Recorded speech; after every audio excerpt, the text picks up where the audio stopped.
huertas y horticultura siempre lo asociamos a economías regionales. Y cuando se habla de economías regionales en general, pensamos que estamos hablando de afuera de la región pampeana. Y un poco es así, la realidad es que es así.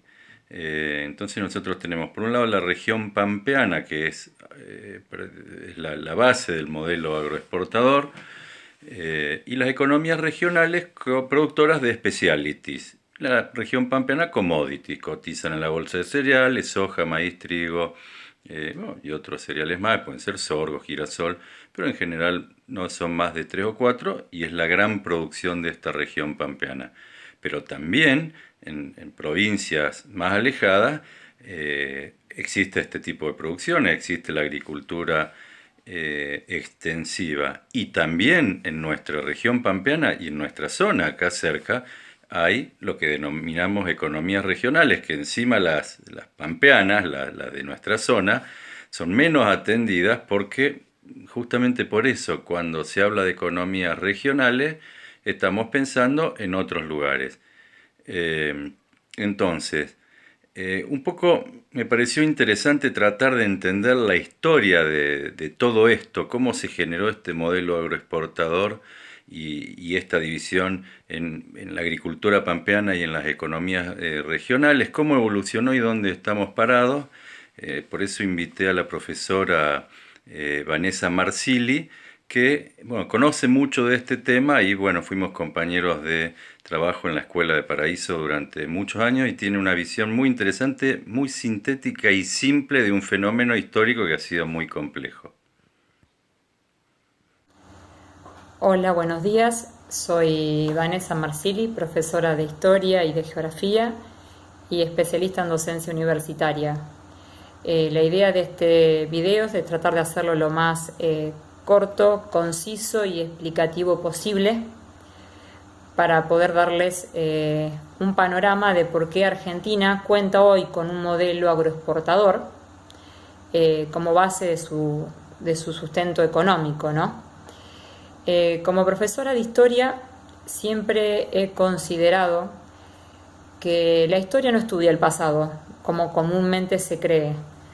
Desde mi postura, con los distintos paradigmas que hay sobre la enseñanza de la historia tiene que servir para que de las incertidumbres y dudas que tenemos en el presente podamos ir a un pasado a encontrar alguna forma de respuesta y poder proyectar un futuro mejor o diferente. Acá lo que vamos a ver es cómo llegamos a una Argentina con un modelo agroexportador, si esto fue siempre así, y si lo que son las regiones centros y periferias cambiaron desde la época colonial a la actualidad.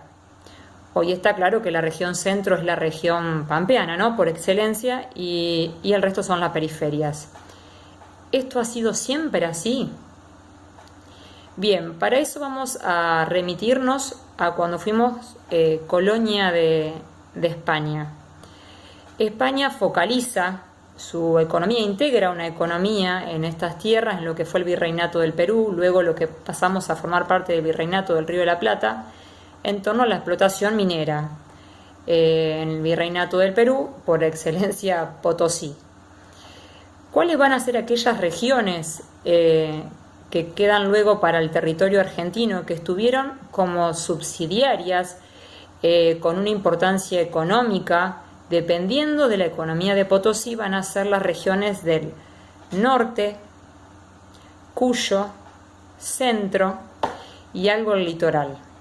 Si tomamos por ejemplo el caso de Cuyo con el aguardiente, ¿sí? Para sacarse el frío en las minas, y después además de las otras regiones necesitaban algodón, textiles, madera, mulares, todo lo que era necesario para trabajar en las minas.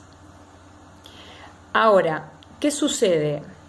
Luego, todos sabemos además que las economías de las minas, como las de Potosí, no son a perpetuidad. Los recursos mineros en algún momento comienzan a agotarse.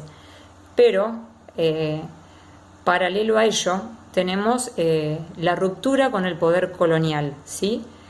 En Argentina, tanto como en América Latina, cuando se rompe con el poder colonial, en 1810, en el caso de Argentina, cuando se rompe con el poder colonial, la ruptura con este poder no significó un inmediato reemplazo por un Estado nacional. ¿Por qué? Porque lo que hace la independencia fue reforzar esta independencia o autosuficiencia que tenían estas economías regionales. Refuerzan esta atomización. Si ustedes prestan atención, no está apareciendo acá Buenos Aires. Buenos Aires tenía un puerto que se había creado en el siglo XVIII, se crea el puerto de Buenos Aires, se crea la aduana para controlar un poco el contrabando. Pero Buenos Aires lo único que iba a tener hasta este momento era el famoso ganado cimarrón y el gaucho matrero. Y el puerto y la aduana. Entonces, como les decía, no tuvimos un inmediato reemplazo de una economía, un Estado colonial por un Estado nacional, sino que desde 1810 hasta 1862, que se forma el Estado Nacional, transcurrió medio siglo, podríamos decir, ¿sí? Medio siglo. ¿Qué pasó en ese medio siglo? Bueno, antes de dar respuesta a esa problemática, quería mencionar que para elaborar, digamos, esta explicación me he basado en un autor como eje, que es Oscar Oslac, con su libro La formación del Estado argentino. Otros autores luego también acompañan esta teoría. Podemos citar a Aldo Ferrer, Rosman Romero, hacen distintas contribuciones a estos importantes lineamientos que él teje a lo largo de su obra. Como les decía, la independencia, ¿sí? Lo que hace es romper las bases de esta economía colonial que ya estaba formada. Y para Oslac, la conformación de un mercado integrado es una condición necesaria para formar un Estado nacional.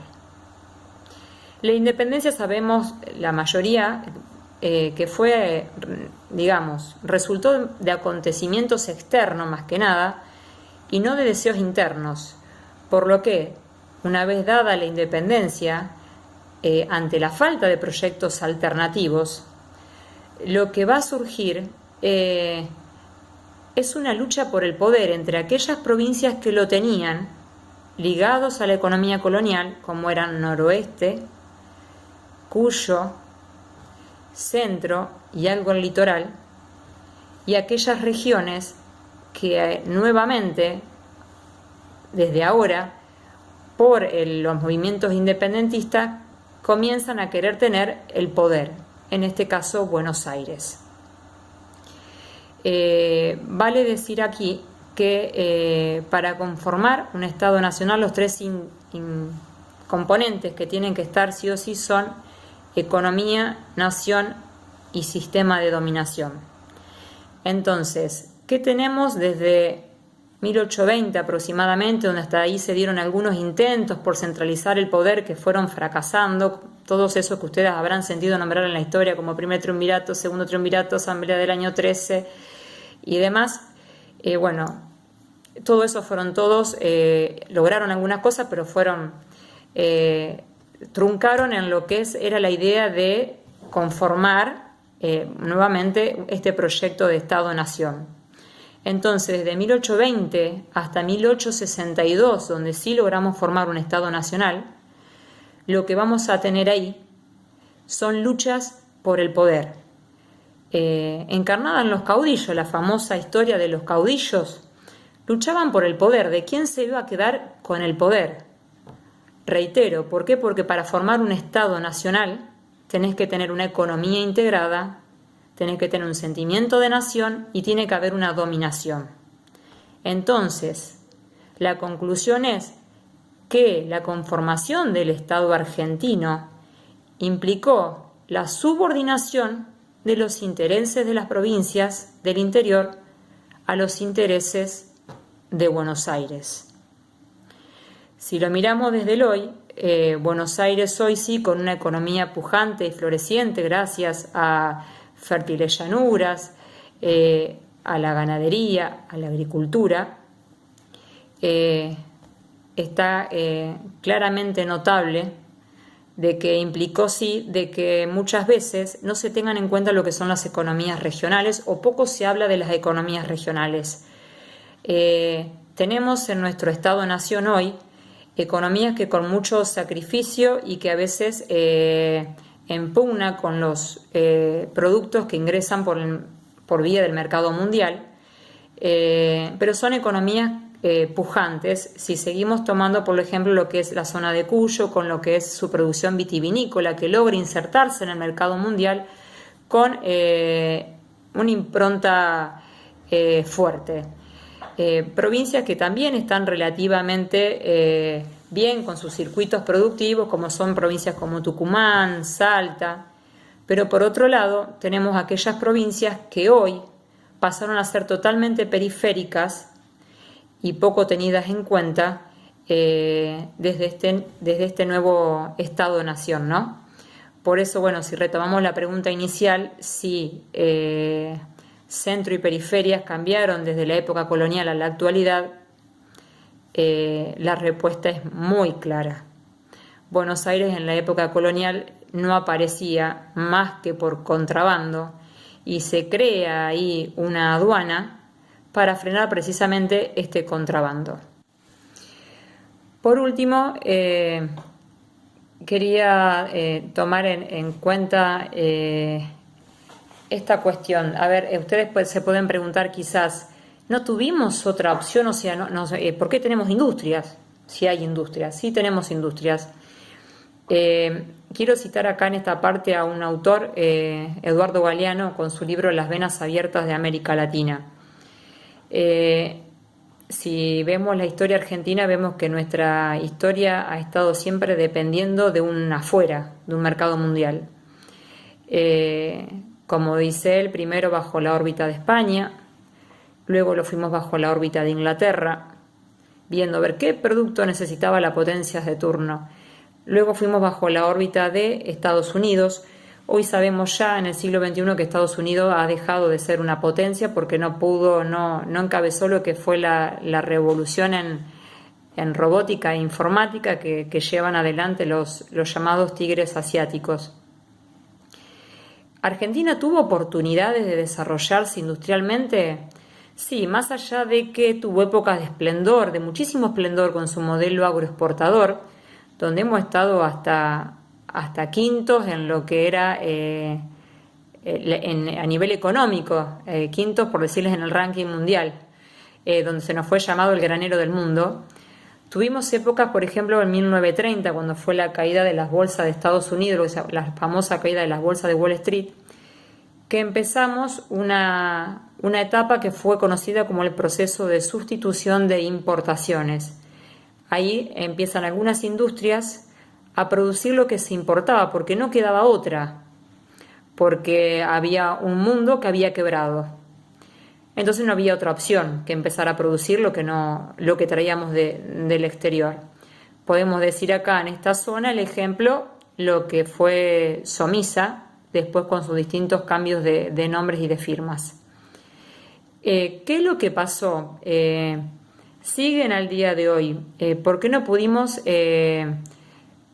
abandonar un modelo agroexportador y dedicarnos únicamente y de lleno a las industrias o hoy lo que sería la robótica y la informática?